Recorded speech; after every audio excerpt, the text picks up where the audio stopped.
Yeah. Excellent. Yeah. Yeah. Anyway, we're holding towards the end of Hilchos Melicha Siman Samach Tes. It's not the end of Hilchos Melicha, but it's actually the most important Siman, Hilchos Melicha. Traditionally, when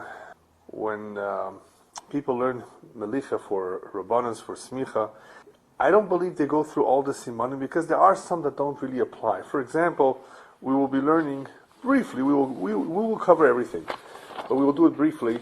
The Siman that goes through how to salt the heart. Okay. How to salt the head, the hoofs, the brain, the spleen. So not everybody learns those Simanim because they figure, well, we don't have to deal with them. But I think we should go through that. I don't believe in just saying anything. Well, yeah. Well, in Eretz Yisrael, actually, I ate spleen for the first time not too long ago, so that was interesting. But here, you won't encounter certain parts, certain organs. Yeah, I think the government does not allow it. It's difficult to get. Nevertheless, we'll go through it briefly. The main ideas, the main points behind it. So towards the end of Siman Samach Tes, we're holding Sif Yud Tes and Chof. But real briefly, what we covered in Yud Ches, hopefully should never happen, but that if somebody just by mistake salted meat in a klisha in a menukot, very important part, very important condition of Melicha, that it has to have a place, the blood has to flow somewhere. Otherwise, it's going to affect the meat that's sitting in its own blood, and it's going to affect the kli too. That's going to become usher. But in the event it did happen, there was a machlokes of how much of the meat becomes usher. It's definitely a problem. Meat is being salted. It was a non-perforated vessel, no slant. It sat in its own blood, and we're talking about real blood. And it sat there for a good amount of time. What is that good amount of time? So the Mechaber's language was that enough to put water on the fire and allow it to boil. That could be 6 minutes. But the Mechaber's opinion was, the Mechaber says, his position is that only what's in the tzir cannot be eaten. Obviously the tzir, the amount of fluid, which of course part of it is blood, does not cover the entire piece of, it's not that much tzir. So only to where it reaches. And you can't eat it even for tzli. You can't even roast it. The portion that's out of the tzir is only also kedei klipa, even if there's shuman, even if there's fat. So that was the mechaber. The Ramah and various other poskim hold that the whole chaticha is also even that which is outside of the tzir. The blood moves as a result of the position that's in the pieces in a certain position, where it causes the dam to be porish. Where it causes the dam to be poirish. Once the dam is poirish, it moves within the chaticha that is in it. So long as it hasn't been cooked yet, the dam becomes asur. Then therefore the piece of meat becomes asur. And the Ramah added that even if it was just a little bit of time, and if it was just a little bit of salt, so the Ramah is strict. The only thing is he was with pieces of meat on top of that piece, but otherwise it's definitely a problem. That was Sif Yud Ches. Now,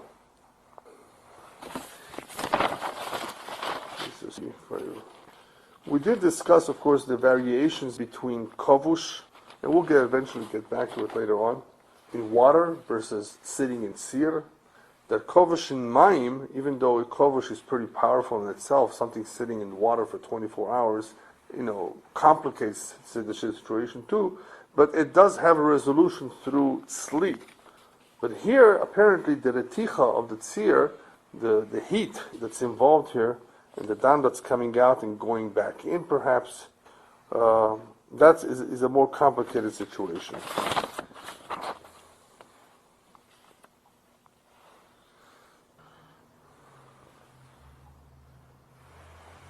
Okay, I think pretty much that was it. I mean, we pretty much covered that already.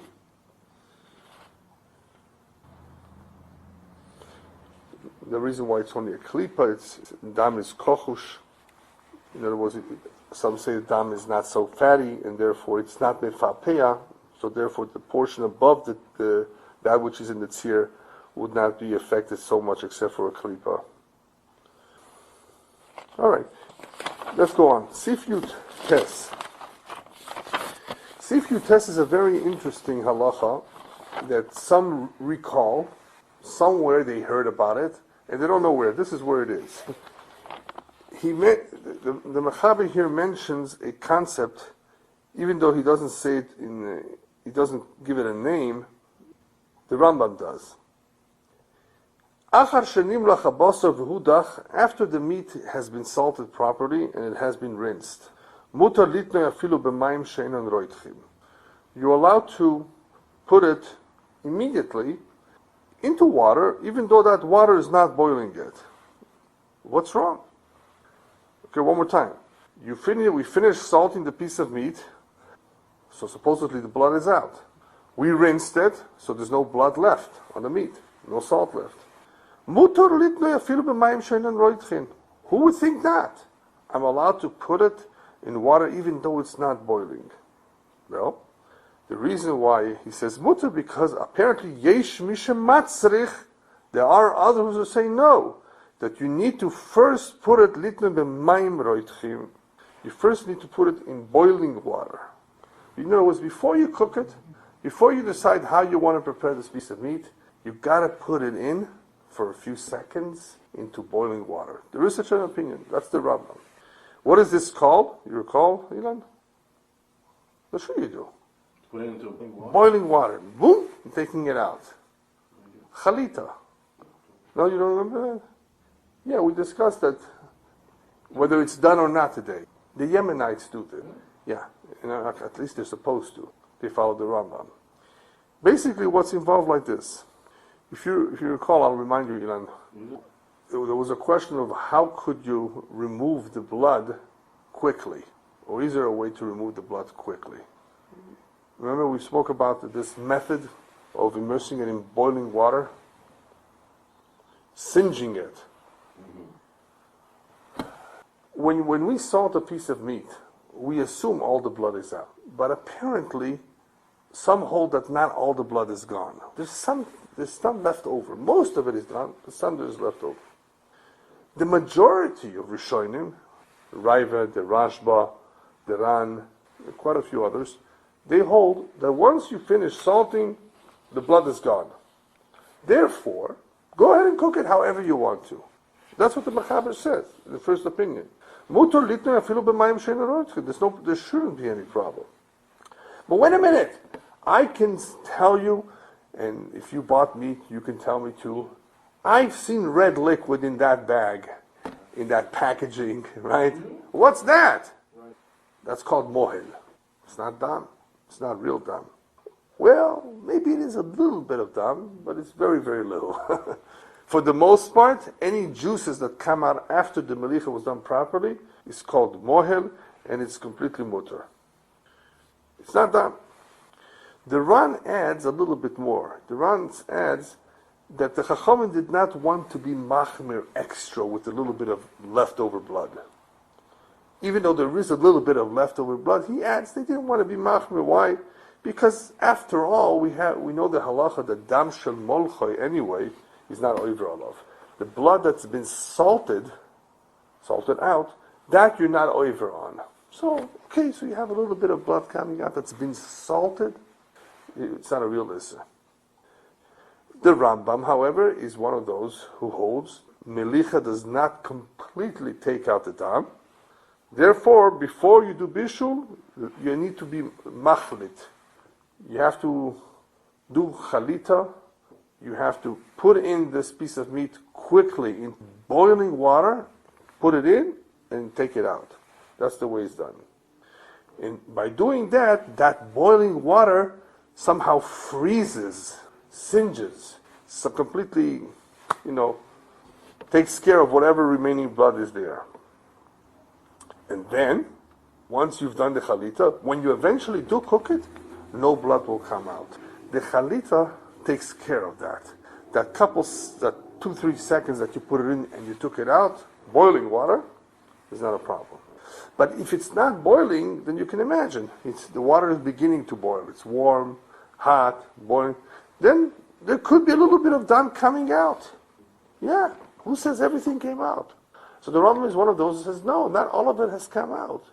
Okay, so it says you got to do chalita. The Tiferes, the Moshe, I think it is, writes that the Rambam meant what he says even b'di'evet. You got to do it. Whereas the Levush, another commentary says it says it's mutar b'di'evet because it's only a little bit of blood that's there anyway. And that little bit of blood is batul b'roiv. So we're not going to make a big deal of it b'di'evet, according to the Rambam. The Ra'ah holds like the Rambam, that the Melicha does not take out all the blood. But he says, I wouldn't worry about it anyway, because once you do Bishul, it's going to all disappear. Ra'ah. Somebody completely different. He holds like the Rambam. Says it's true. Not the Melicha didn't get all the dam away, but you know what? When eventually you cook it, it's going to dissipate. I wouldn't worry about it, he says. Because it is going to be boiling water.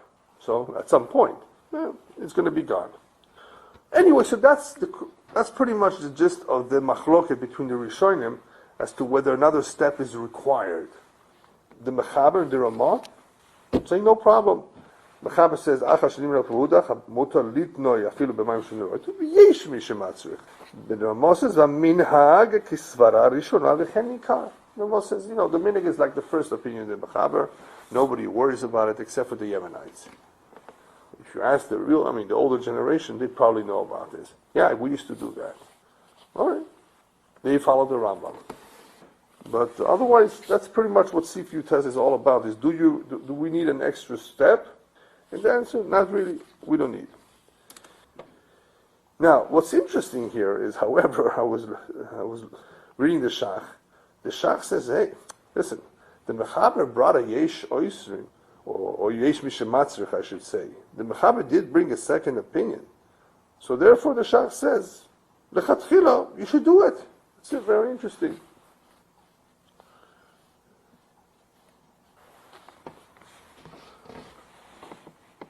He said,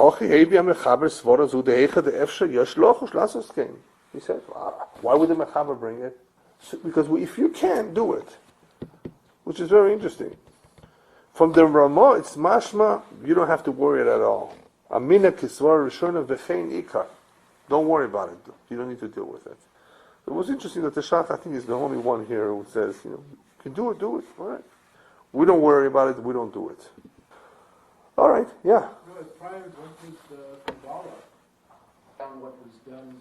He's bringing, obviously, one of the issues with the Rambam is that he doesn't always bring a source to every single halacha that's where there was a lot of complaints. What do you take it from?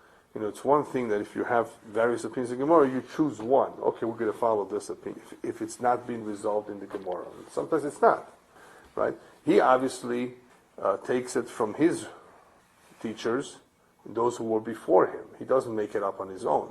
He did have a tradition. And there is such a tradition. We do see others who pretty much agree to the Rambam, that it makes sense, that this is a valid explanation as to why this additional step is required. If you do this additional, will it? Instant boil it before you. I don't know. I don't really know if it does an instant boiling, because it's pretty much a couple seconds at the most. Well, the idea is that you decide. It's like a siyah, right? It's got to, the taste somehow, maybe, yeah. Depending on how. We don't really get to try it because we don't salt it at home. But you know what? We can actually do it still, because it's been salted in not in the store, at the slaughterhouse probably. And the way you get it, you can still do it. But Ramah says it's not necessary. All right, very interesting idea. At least there's one community that still, I believe they still do it in Israel. All right, Seif Chof. Seif Chof is a long Seif, and then we have a Chof Aleph as well. And we'll do a part of it today. Basar shanim lach v'shor kedei melicha v'natnu achar kach bechli belo adocha v'disman l'metzir mutar. Okay, so now we're dealing with a situation, again, the melicha was done properly, no problem. Enough salt, it was enough time. And what did we just learn before? Well, if everything was done, then everything that comes out, and some stuff does come out, is mohel, is mutter. Okay. But what happened over here was that juice that came out in a pot. And this piece of meat is sitting in that juice. All right. Why should that be a problem? Isn't this permissible juice? Yeah. The problem is a little bit different here. He never rinsed this meat. See, when you rinse the meat, we just pretty much said, okay, why worry about it? And again, we'll see it later on. Juice that comes out, but the meat has been rinsed. In this case, it's Basar shenimlach, v'shaka de Melicha, everything was done properly, v'nosnu achagach bekli, belo hadocha. So they're putting it into a pot, getting ready to cook it or whatever, just putting it aside, and they didn't rinse it. They should have rinsed the salt. The salt contains some blood. The salt for sure contains a little bit. They didn't rinse it. In the meantime, this maleh mitzir, this pot is being filled up with that juice. And here he calls it tzir, because it's a kind of, brine of sorts. A combination of all kinds of juices coming out. So the mechaber says mutter. Why not? Why should it be asur? The blood is out. The blood is gone. It's after the required amount of time. It was salted properly. So he didn't rinse it. Mutter. Both the pot. Yeah, there shouldn't be any problem. So before we go on, we need to understand, first of all, where does Mechaber take this? This particular halacha originates from a story that happened with Rashi in Rashi's home that Tosfos brings down. Tosfos brings down a story. This happened in the house of Rashi, the following incident. This piece of meat was not rinsed. It was all melicha, it was all done. It was never rinsed. It sat in the pot filled up with tzir, and this meat is sitting in the tzir and still has the salt on it. And Rashi heard about it, and he says it's okay. Okay? So we have the meat is properly done, except that it hasn't been rinsed. All right. It's sitting in a kli that has no holes. It doesn't have to have holes, because the melicha was already, it was transferred over to another pot. It still is filled up with tzir, and I would imagine that perhaps there would be a problem here. Rashi heard about it, Tosfos says. He brings down, it happened with Rashi. Rashi, hitir. Rashi permitted it. Why? Obviously, why should there be a problem? So Tosfos says, why would Rashi be so lenient over here? After all, you do have some dam in the melach. You do have some blood in the melach. And perhaps this juice is a little bit of a problem too. So Tosfos says like this, two reasons. First of all, we already know that the mohel, the juice that comes out after melicha, is mutter juice. So that, as far as that, there shouldn't be a problem. What are we concerned about? Perhaps maybe the blood in the melach. Well, the blood in the melach, on that actually, he says two reasons. On the juice, it's simple. On the blood that's inside the melach, I'll give you two reasons why it could be mutter. Reason number one, the blood actually dries up after a while. The salt dries up. Right? It's done what it's supposed to do. It dries up, and actually the whole thing dries up. The dam in the melach dries up. The whole thing dries up. It doesn't really have any power anymore. So the reason number one is that the dam dries up, and there's no koach in the salt to reabsorb it into the meat. It stays in its place, even though it's being softened by the juices, right? The juice will soften the salt in the blood. It may dilute it, it may liquefy it. No, it still dries up sufficiently that it won't really go anywhere. At least it won't go back into the meat, which is what we're concerned about. So explanation number one, why are we concerned with the blood? It's pretty much dried up. Pretty much cannot be reabsorbed into the meat. All right. Explanation number two, after the time of melicha, this same salt does not have the same koach as it had originally. We learned that before. There are some who hold that posak koach hamelach, the power behind the melech is no longer there. And therefore it's no longer roteach.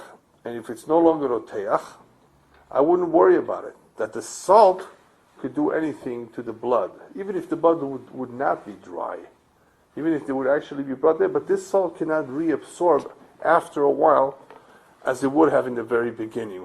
We're always concerned with dam ba'in because of that. Dam that's there that has not been removed or rinsed, that salt can put it in. In the same way it takes out, it take in. But once the salt has done its job, this melach is not so roteach anymore, that even if there is real dam, it won't take it back in. So Tosfos explains why Rashi didn't see any problem with this piece of meat now sitting in its own juice after the melicha was done. All right, that's explaining Rashi. The Bach, which is brought down in a Taz over here, it's quite a long Taz. Sometimes the Taz really, takes almost the whole page. So the Bach brought down here in the Taz says like this.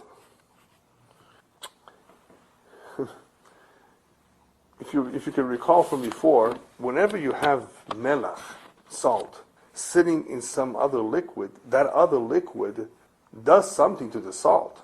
Remember the case where we had somebody didn't rinse it completely and he put it in water? That water pretty much already in itself rinsed out the salt.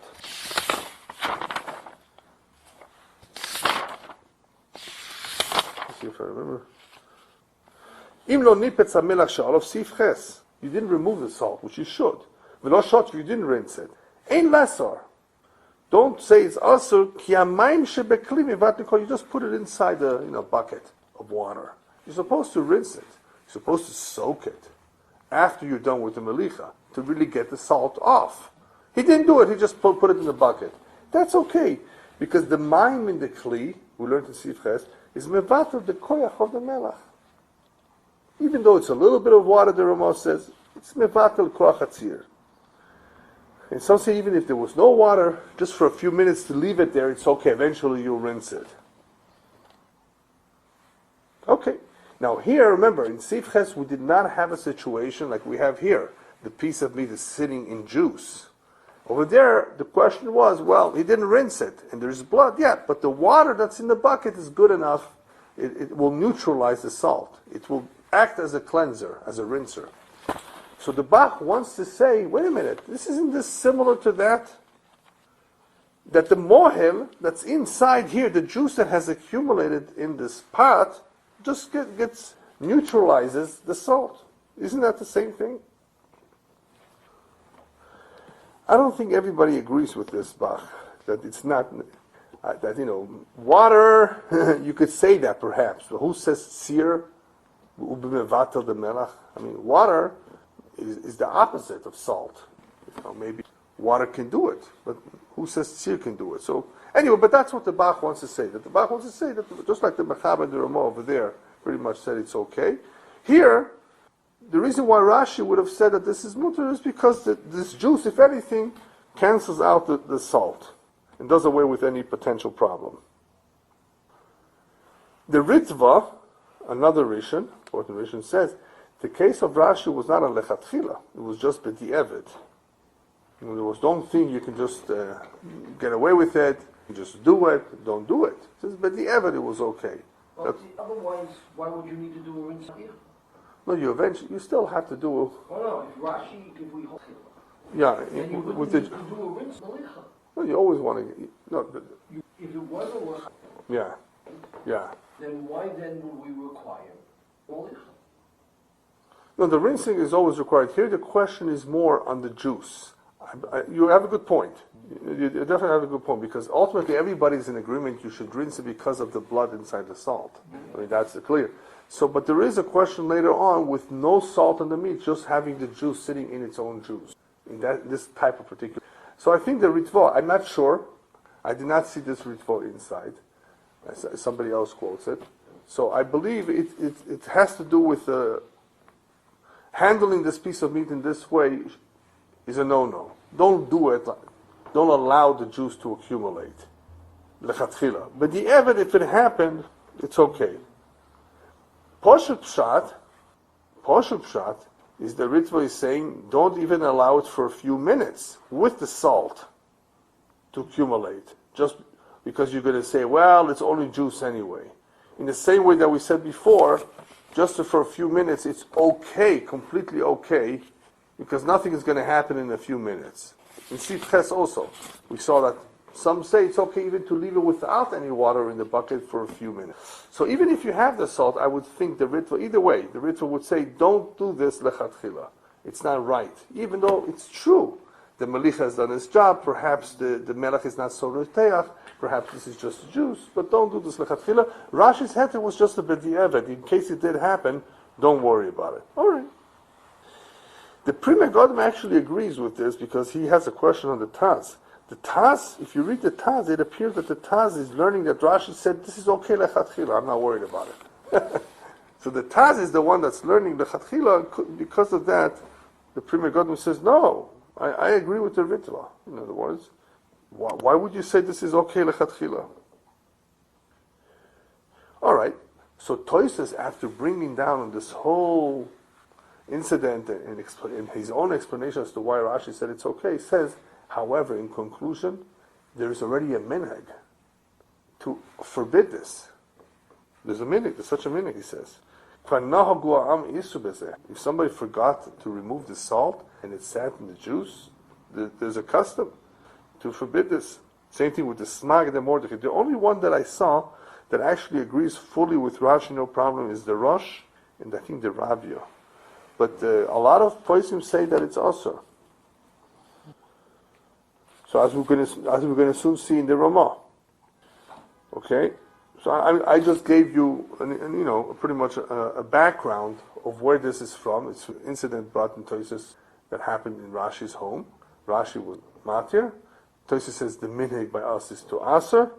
And now we need to understand really what's behind those who are matir and those who aser. Well, those who are matir, that's easy. They're matir because why should there be any problems here, right?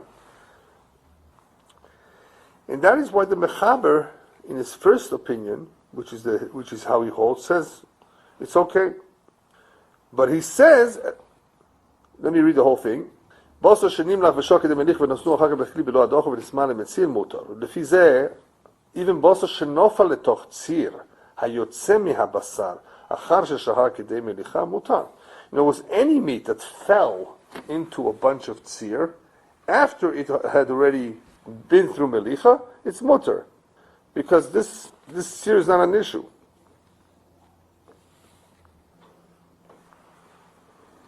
And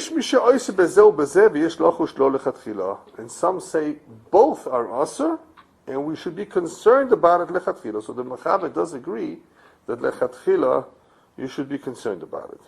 All right, but he holds it's okay.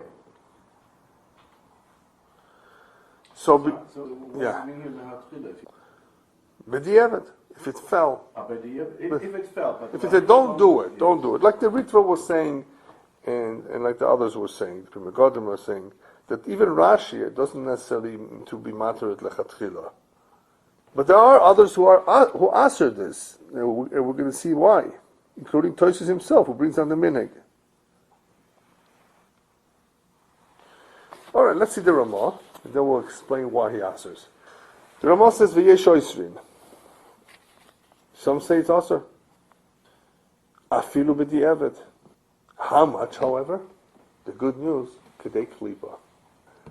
This one is not aser like the one before, in Sif Yud Ches, where it was sitting in a kli she'eino menuka being salted, and we said the whole piece is aser. After all, some say this is mutter altogether, right? So why should you be, So we have to understand what kind of a compromise is it. Either it's aser completely, or it's mutter completely. What kind of a compromise is a kedei klipa? So we'll talk about it soon. But that's what the Ramah says. Yesh oisrin, but this time around it's only kedei klipa. V'achi nohug, that's the minhag. However, another leniency is dafka mashemunach b'toich tzir, only that which is sitting in the tzir, aval mashechutz latzir shori. Here, what's outside of the tzir is mutter.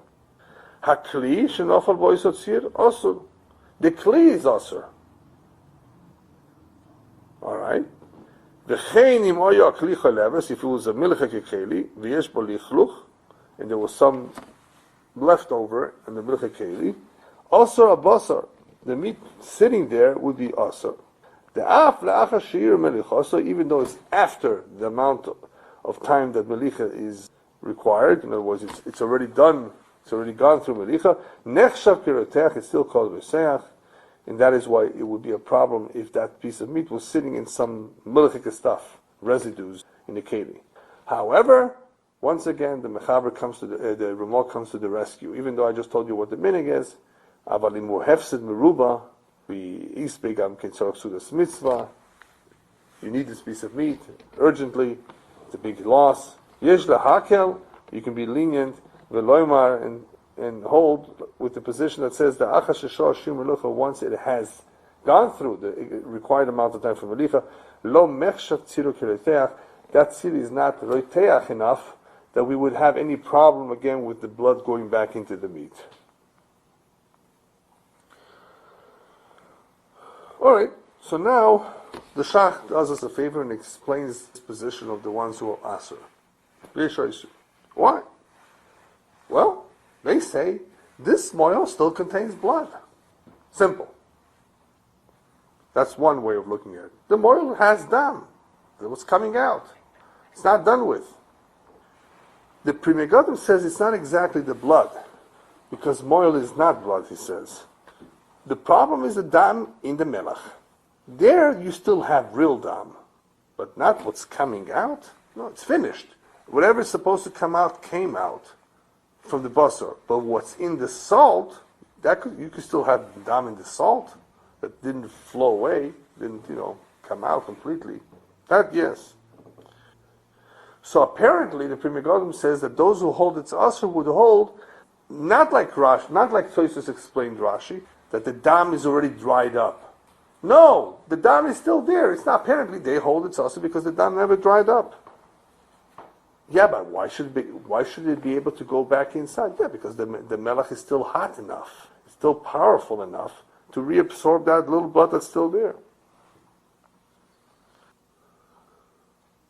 So what do we see so far? That regardless of how you hold, whether it's the dam that's coming out in this juice, real dam, or whether it's the dam in the tzir, in the melach, still there, both of these explanations, both of these opinions would still hold that the melach, even after it's done its job, it's still roteach enough, it's still hot enough that it can reabsorb any blood, wherever it may be, back into the meat.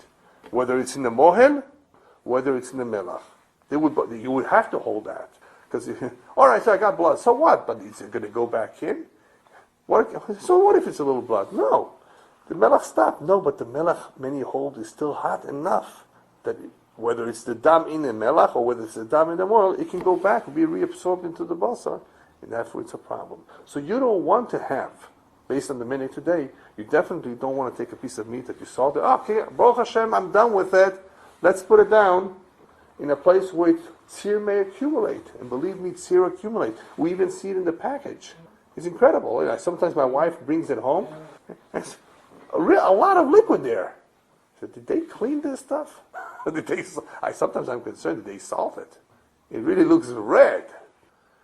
So we take it and then we rinse it under, of course, in the faucet. I never take the chicken, not that I cook, but I would never, whenever I did have a few opportunities of taking the meat, because I make the cholent, part of the cholent at least. So, there's packages, I don't take it right away, just throw it in the pot. Because I see all this liquid there, it's more, I just take it and rinse it again, from whatever it may still have, and then I put it in. I don't think anybody will take that juice, of course, and use it, but apparently that is what they call mohel. And you can see that it's not 100% blood. I mean, obviously, it does look watery, but it's quite red. And sometimes you actually see it floating, And that's what we're talking about over here. So even though we're done with it, the correct thing to do is to properly rinse it. Once we've rinsed the salt, then it's less of an issue. As we will see later, what happens if it nevertheless then evaporated. But at least we rinse the salt. That means it's not salty. There's nothing to bring back that blood inside. So anyway, the opinions who hold its usher is because two things. First of all, there's blood, either in the mohel or in the salt. Number two, the melach is roteach still, even though it already did its job. You have to have both. Otherwise, why should it be asur? But somehow, it's only asur kedei klipa, which we need to understand.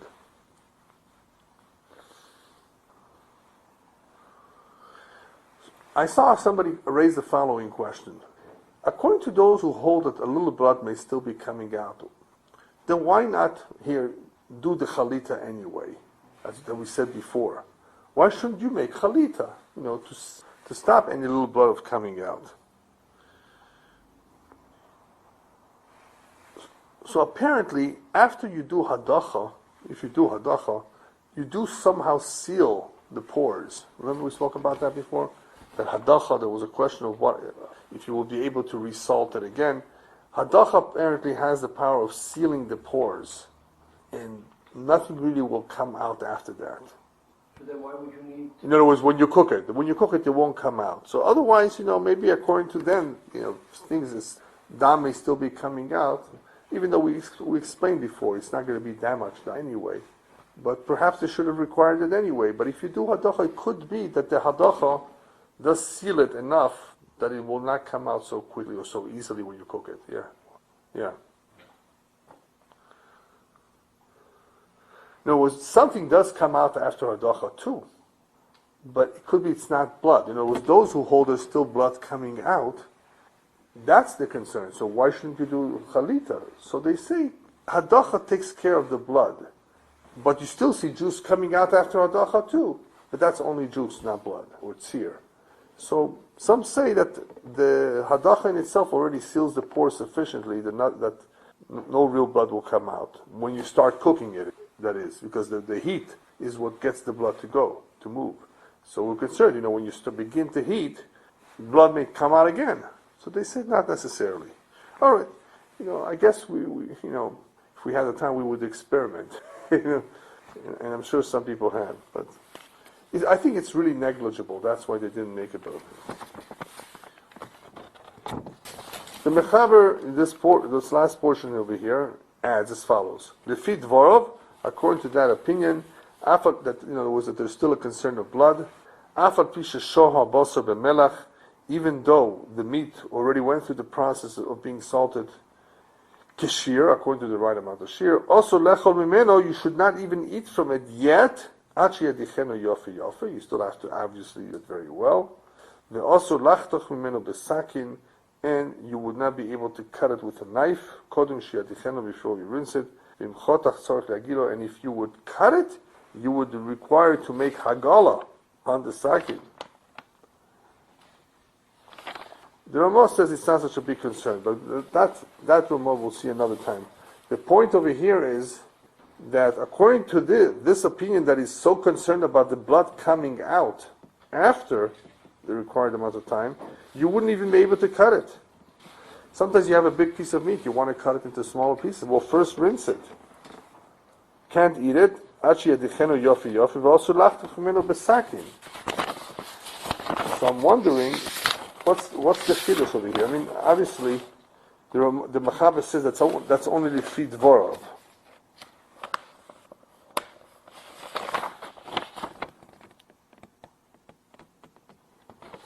Because we did learn before that if that piece of meat was never rinsed at all, there will always be a concern about the blood in the salt.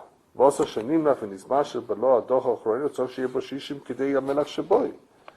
mean, that's always a concern. In other words, even though the blood came out, there's still some blood in the salt. I don't think there's anybody that argues on that. That's always a concern. Somebody forgot altogether to rinse it. Here, he's saying,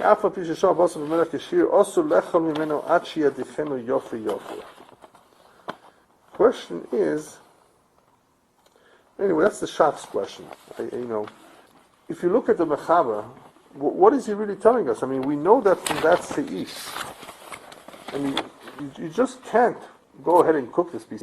So obviously you can't cook it. You can't eat from it. Maybe the piece of meat is food in the pot is 6 times of the No.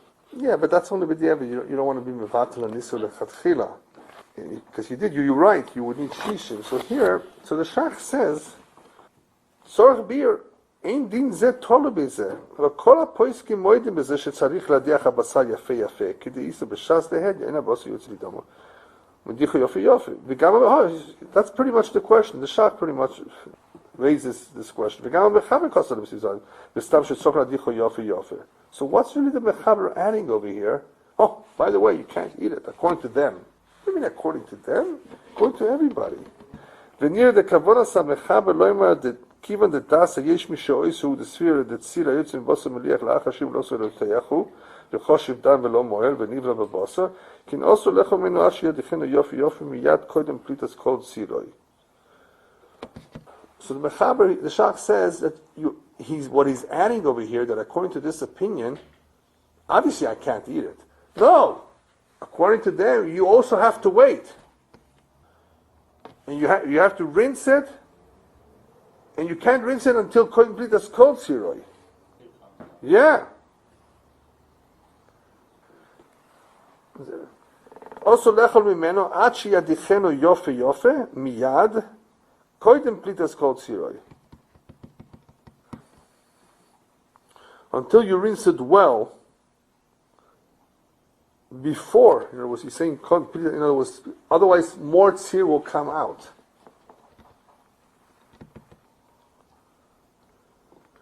It's not that he's saying you have to wait an extra half an hour.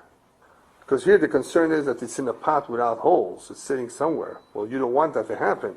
So if you want to eat it, you want to rinse it. You want to rinse it before more tzir comes out.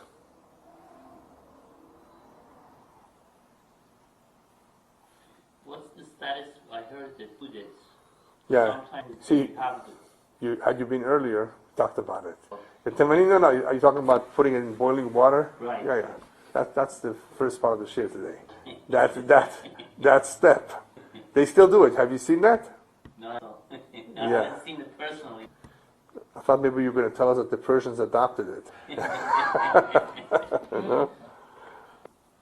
Actually, this past week he tried it. And he's like, Yeah. Anyway, so that's how the Shach finishes up. He says, actually at the end, the oilom tzorich hadocho lahastim nikveh pleito. The hadocho is not only removing the salt; it actually has a second function to seal the pores.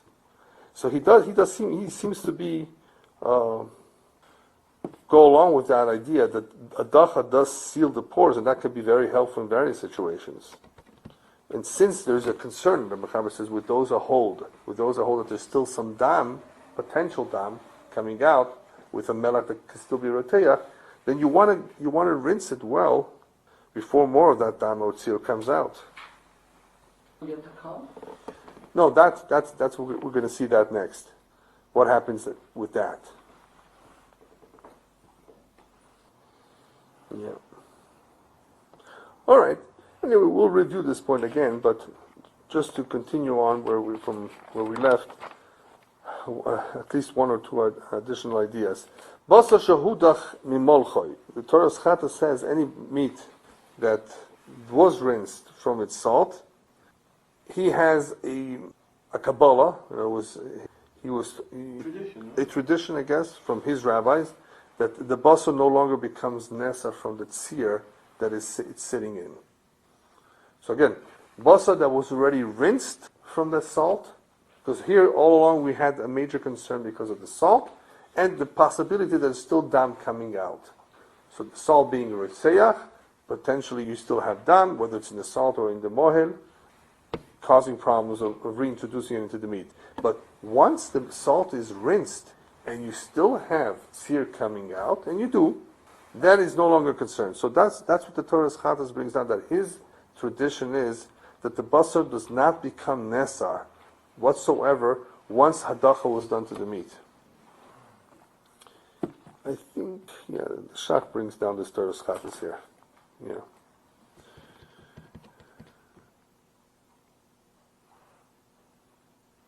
Obviously, according to the Pri Megadim, that the problem was not the dam in the mohel, but the dam in the salt. Well, once you got rid of the salt, you don't have that dam at all. So either way, you accomplished that with rinsing.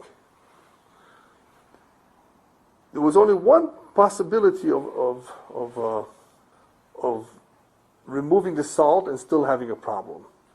If if you held that the problem was not the blood and the salt, but the problem was the dam in the mohel, remember that?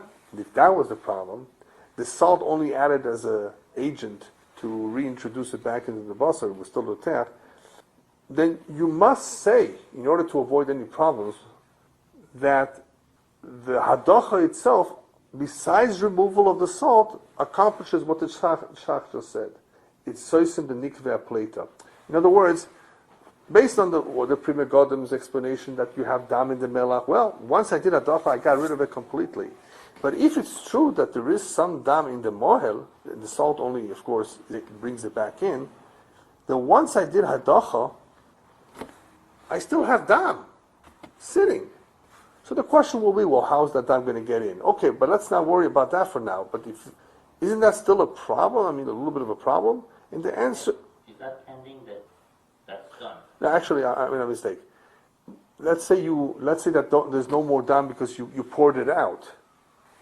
But there still could be some dam coming out later. Because we said that dam can continuously come out later. So according to the opinion that dam continues to come out, it's not a dam in the melech, but dam continues to come out, even though there may not be any right now, but some will come out later. On that, you have to say what the Shach says and others, that the hadacha accomplishes, besides removing the salt, sealing the pores, so as to prevent any additional blood that still may be there from coming out.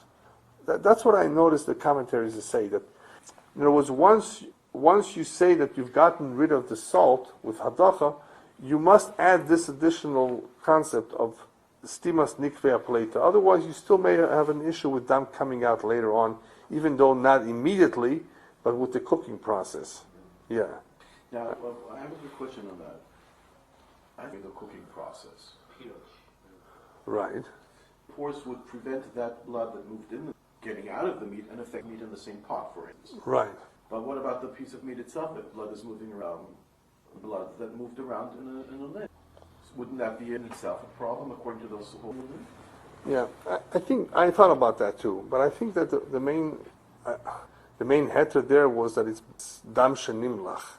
It could be it's together dam that was already salted. Why would it be salted? You're talking about the one that we're afraid after, and the one that's still there that never moved. The sealed pores will prevent it from coming out. Yeah. Fine. So it won't affect anything else in the pot. Yeah. But what about the piece itself in which it's moved out? Wouldn't that still be a problem? Because the whole problem is the blood that not or in the. Yeah, I think I understand what you're saying. Good point. But I think we've covered that it's not really poirish anymore mimokum lemokum. Whenever dam will be poirish again, and it will be, according to those who say that there's a potential, it will be poirish completely to the outside. Remember that? So you mean the sealing prevents it because it can't get out? No. So within the organ it will move. But what the argument was that you... Let's see one more time. One more time. No, what we did see before was those who hold that the dam does not move. Oh, that's not a problem. It's not a problem. There is no problem. Or the other possibility was that if it does move, it moves out completely. It doesn't just move from place to place. Okay. So you have a good point. The sealing of the pores is supposed to prevent the blood from exiting. Yeah. That's what we're now saying. That they hold that according to those that say the blood does move around in the organ, so then the washing it off will the pores, and that blood which is inside the organ is not be able to exit the organ. Yeah. But then according to that opinion, that the washing off accomplishes that. According to them, the blood is moving around within the organ, it can't get out. Yeah. So they've accomplished saving the rest of them in the pot. Yeah. I would venture to say, I understand what you're saying, and it's a good question, I'll still look it up, but I would venture to say, and perhaps that is the way they explain it, I just don't recall it, is that stimas and the coven does not just mean that it does not allow it to come out, but it actually freezes it on the spot. I think so. But you know what? Remind me, I'll see if I can look that up. But it's a good question, because it appears to be that we're saying what you said before. Maybe it just prevents it from coming out, but what prevents it from moving from place to place, especially when you begin the cooking process? We're talking about the cooking process. Let's see here. They do put it in the immediate so hot stimas and the water coven in were order saying to it not won't let it move around. Yeah, that's the whole idea of not Right. moving it around. Oh, you before with chalita you meant cooking it in such a manner that it never gets a problem. Right. That, I thought you Yeah, meant some type of... No, that's what we were talking about. I knew about it, yeah. Yeah, no, I thought you meant some type of singing it off. No. Cooking it, hot water, boiling it, boom. Yeah, so that was the whole point that we don't know. Yeah, so you understood Ilan's question a little bit. So then the Yemenite don't need to salt? No, we don't have to do chalita. If chalita is cooking I think, but the Rambam said you do both because we're not baki. That the reason, you you heard that's a good question too. Why don't you just do chalita? We're not bekim in chalita, but the reason of peanut says chalita in itself would be sufficient. Oh yeah, and you wouldn't need melicha that's at all. Right. Today the chalita is an extra step, not a step in itself. You follow? Yeah, that's also true. So as far as the stimas and the kovim, didn't they even use? Excuse me. Didn't they use? Yeah, I thought could be. That was the only way you could eat liver. Yeah. If you use chalita. Yeah, sure. Yeah. So we'll talk about it when we get to liver, separate siman on liver. So anyway, stimas and the kovim in itself is a question. What exactly happens? How much does it happen? What in fact does it do to when it seals the pores? There apparently is a difference between before and after when you sealed when you rinsed it out. So when you boil it, will any dam that's still in there come out or not? Apparently, it is no. What I would say, you could also say that it's so negligible. It's a real small amount. If that's the case, then why even mention stimas and nekovim? That is a necessity. It could be that stimas and nekovim is sufficient or enough for when you place it down that you don't have to be concerned about any blood. But once you cook, maybe the stimas and nekovim is not strong enough, and some of it will come out, but that will be negligible. See what I mean? It could be there's a difference. The Shach, did the Shach just say about cooking? Yeah, the Shach only says that you need always adacha lehasim nikveh plato. That's adacha is something that is necessary just for that alone. You don't want more dam to come out. But I don't think he's concerned now about the dam shapirish, which will happen if any dam is left over during the cooking process, because it could be that even though cooking is stronger and can move the blood, the hot water will completely singe. It will be a form of chalit at some point, like we said before, or it will be bottle when it does come out. I don't think it will just move in the meat and stay in the meat. It's so little that it's not a big deal. That's what I really think. I don't think. Since when do we say? I mean, is it the rice? Right. Not every dam is the rice. Dam is the rice. Yeah, no, not every dam. Not every dam is the rice. We still have dam here. Yeah. You can say, not negligible. Right. We don't use negligible to get rid of it. Yeah, but it means a small amount. That means that it's bottle. It's not. That's what I mean. It's not something that we be concerned about. There is a little bit left, but it's negligible, meaning that it's not that much that it's gonna be an isser. In that we did discuss that there are some who say that there may be some small amounts. There is such an opinion that says yes, in fact, not all the dam did come out, but whatever did not come out is so little that either the reticha of the hot water will take care of it, or somehow it will just be bottled in the water. All right, we did have a machlekes. I mean, we'll continue on next week with this seif, but just getting back to those who hold that the piece of meat that's sitting in this tzir is aser. How much is aser? So there's a machlekes. The Ramah says only kedei klipa, and he takes it from the Sharedura. The Isser Beheta says the whole Basar that's in the tzir is aser. A little bit above it, it's kedei klipa. Also the same thing with the Rashal. The Taz brings that down. Chochmas Odom is machmir. And in Mokom Hefset, he writes that you could be mekel like the Ramah by klipa. So anyway, so the question is, we have a question here. Interesting question. Either it's aser, like the Rashal, like the Isser Beheta. You say it's aser, it's also like we had before. That which is sitting in tzir should become aser. Or it's mutter. What's this klipa here? And if something is aser, it's aser completely. At least the portion that's in the tzir. Remember that from before? We had that. Basar shenimlach v'kli sheino menukav. It's not menukav. I mean, you have the portion that's in the tzir, right? There was a machlokes that got the portion above the tzir. Kol ma shemimenu b'tzir aser le'ochla, afilu tzli. Yesh osim kol hachaticha. Because it's mefapea, we're not bekim between Shuman and not. But here, why would the Ramah say it's only Aser Kedei Klipa? So Mimanav Shach, either it's Aser, the whole thing, or it's not Aser. So some explain that Minadin, it should only be a Klipa, because Dam is Kochush. And Dam is not fatty Isur, and does not get absorbed more than a Klipa. And the only reason the Roshal and the Isur Beheter are Machmer is because they hold would not be keen between Kochush and Shaman, which is true. And that's how we follow. We saw various halachas with that because we're not keen what piece of meat is lean and what is fatty, and it could make a difference whether more or less is Osir.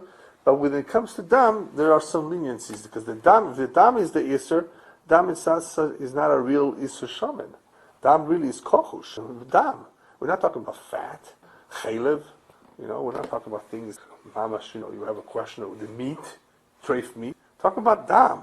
And Dam really is an Isur Kochush. So therefore, because of that, the Ramah was not more machmir here to say more than a klipa. But as we saw also before, there are quite a few opinions who hold that this is completely mutter. It's not even Dam. So therefore, there's no reason to be machmir more than a kedei klipa. Either way, it's still a machlekes. Some say more, some say less. But since the melicha was done properly anyway, it's only a question whether we should be machmir like those who aser, like Tosis brings down. So the Ramah says it's only a kedei klipa. With a filu b'di eved, a klipa has to be removed, as opposed to the other situation where it was actually being salted in kli she'eino menukav. That's a big problem. In a kli she'eino menukav, you're running into the trouble of asering the whole piece of meat.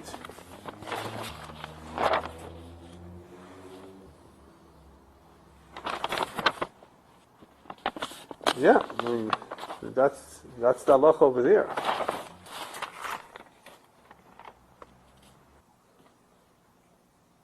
Yeah. Anyway, this Ramah says, as we said earlier, that if you have, it's a mokum hefsed maruba, this means that here you can be makel too. So obviously he's considering the opinions that hold that this is not even dam. Or the other shita that holds that the melach, after it's done its job, is not roiseach anymore. So if that's the case, you have enough leeway here not to aser at least in the hefsed maruba. Okay, I think we'll stop here. Continue to see next week.